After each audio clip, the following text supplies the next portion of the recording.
Hey everyone, welcome back to my channel. In today's video, I'm going to be showing you different ways to practice letters of the alphabet as part of my brush calligraphy alphabet series. All the products I'm using will be linked down in the description box below if you're interested.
I hope you guys enjoyed this video.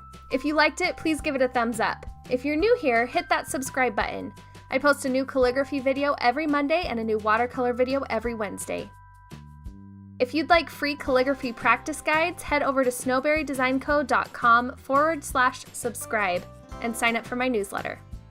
I also wanted to let you guys know about my online beginner watercolor floral course that will be released April 2018. I've been working really hard on this course and I'm really excited for you guys to check it out.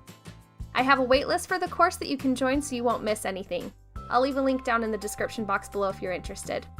Thanks again for watching. Bye!